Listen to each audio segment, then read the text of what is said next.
Am I sorry?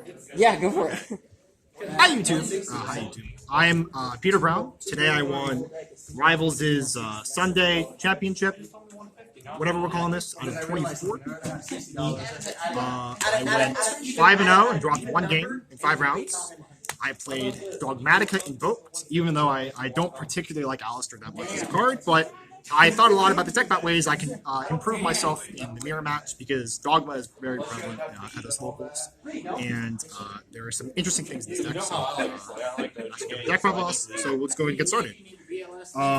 I played, since we're playing Dogmatica Invoked, I played the Invoked cards. This is standard, I guess. I guess the only thing that's interesting, though, is that I didn't play 3 Invokes. I do think 3 is better for the mirror match, but I thought in conjunction with Desires, and the fact that not every single mirror match, every single game is a mirror match, even though this deck is like pretty tailored for the mirror match, I decided to play 2, mostly because I was very, very tired of drawing this by itself, because this card independently is very, very trash, and this card independently is very good. So I don't know how much I changes. It never mattered that I banished Invo and simultaneously draw Alistair, because that's the way the math works. It doesn't matter if you banish both Invos. It matters if you banish both Invos and simultaneously draw an Alistair. Because otherwise you would have searched Alistair beforehand otherwise. Okay.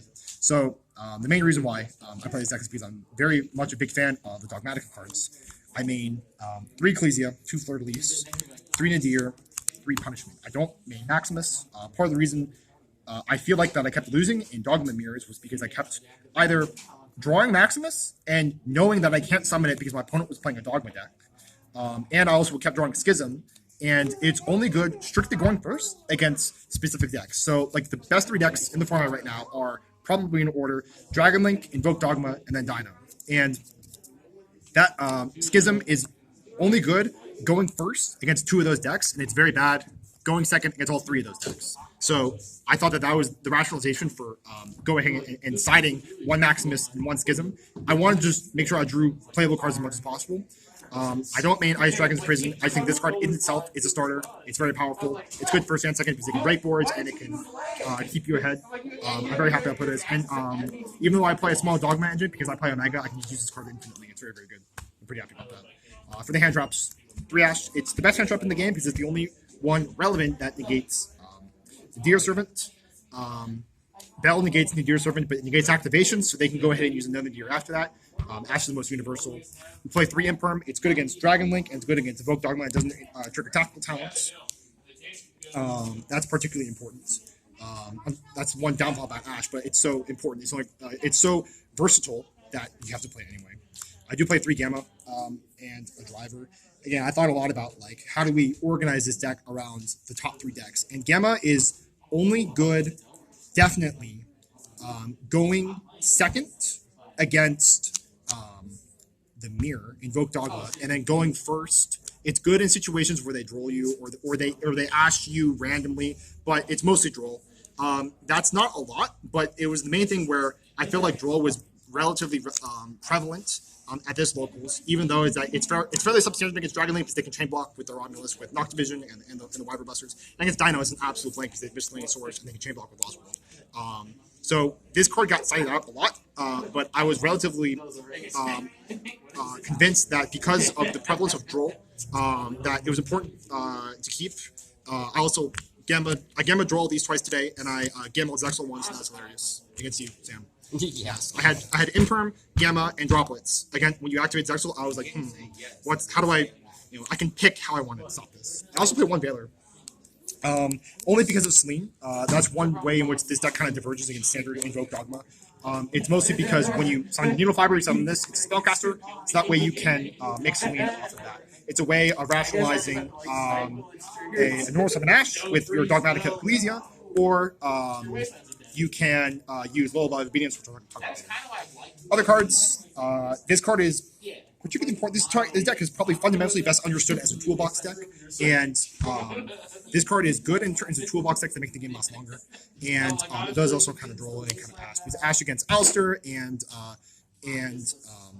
Deer Servant, countering with this is pretty strong, especially backed up with the punishment. That if you go Alistair and they go Ash, or you go Nadir and then go Ash, and then you use this and it's back it up with the punishment, it's actually pretty hard to lose, especially when you have the knowledge of the hand. Punishment is a very scary card in conjunction with hand knowledge. 3 Desires because the card Banished Hand is absolutely irrelevant and drawing 1 is actually good. This card should be banned, therefore I played it. That's the rationalization, and it's very good. I was very happy I made it. 1 call by. I was afraid of draw. I was afraid of hand traps in general against my Alistair and against my Nadir. So I made this, and then 1 off start because I want to draw Nadir as much as possible. Nadir is probably the best card printed all year outside of Unify. So that was neat. In terms of the extra deck, it's relatively standard. I guess there's some divergences. This card standard. No Purgatrio. You don't need it. If you're trying to kill them, this card buffing itself up by having Makaba or one of the fusion targets in Grave.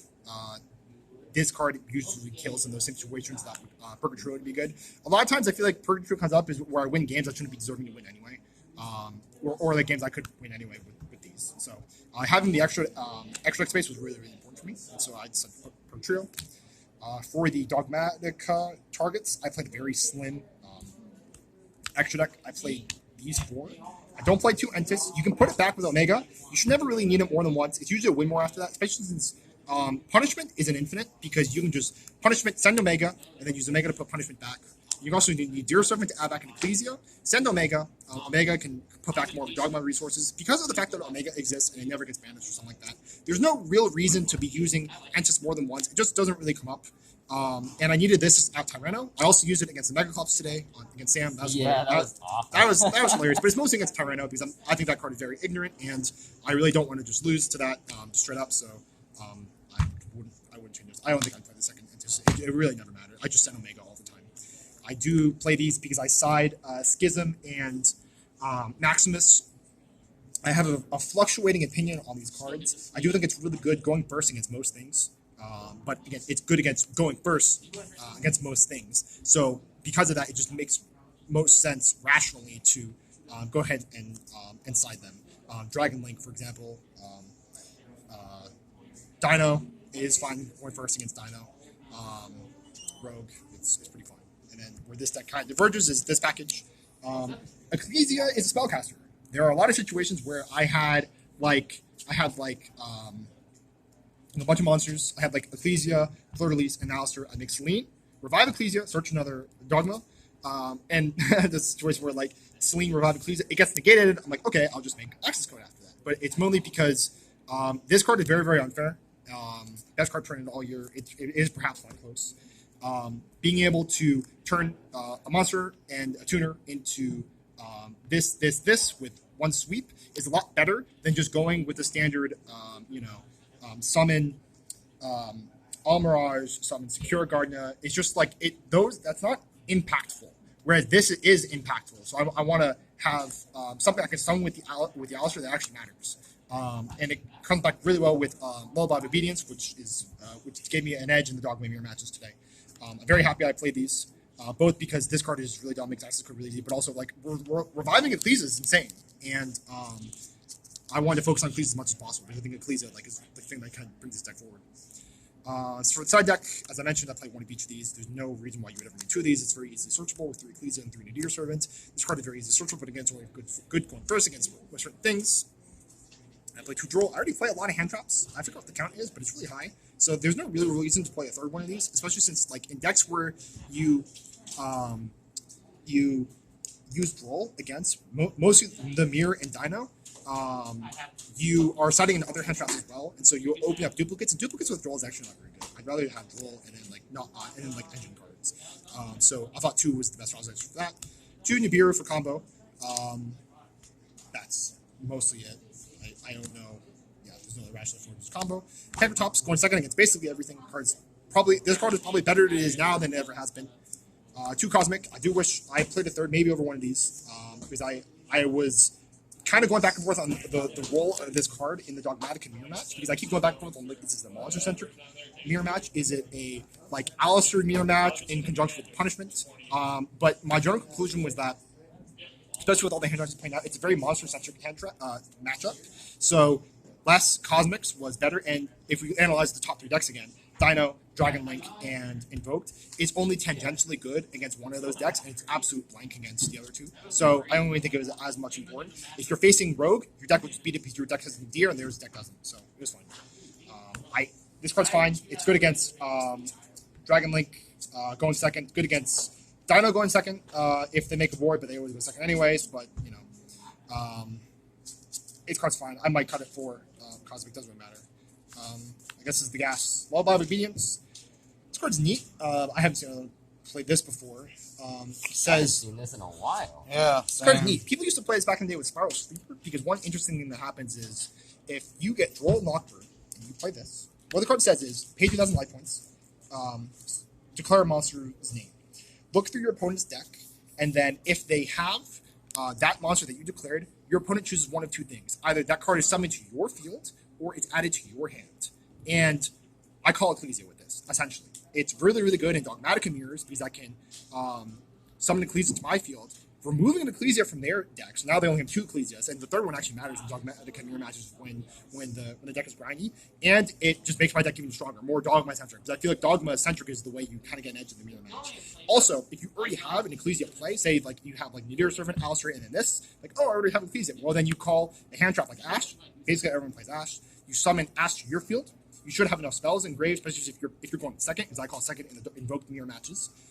You have Alistair, Ash, Search Invocation, Needle Fiber, Selene, Axis. It forces a lot more interrupts than Seeker Garden and Almirage. So this card gave me a really big advantage in the mirror match.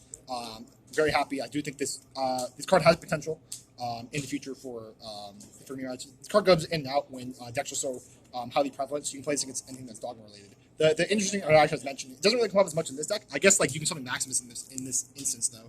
That if you are under Droll and you use this card, your opponent must summon the card to your field and they don't have a choice.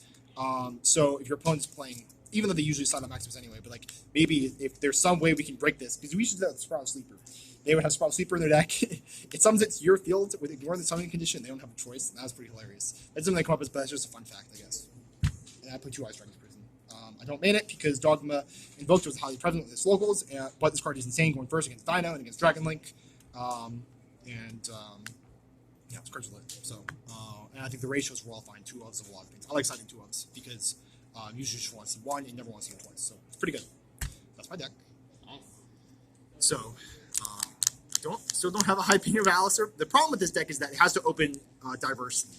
That's the way I kind of rationalize it thus far.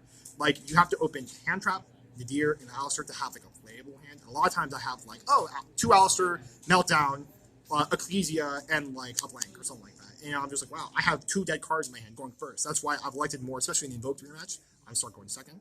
Obviously, you have to go first against Dino and against Dragon Link. Sorry, you make Dino go first, but you go first against Dragon Link because that deck can just murder you. But having the extra card and playing a thinner, more optimized deck is really, really strong. I still think I want to transition more into the Elvis direction because I just don't think Alistair is just like it's really easy to brick on. But I love the Dogmatika cards. I think those cards are the future. They really are. So that's my deck. Thanks for joining. Shoutouts to my boys, I guess. Yeah, Team Zero. Team Zero And Rivals Gaming. Yeah. All my friends. So, yes. So, cool.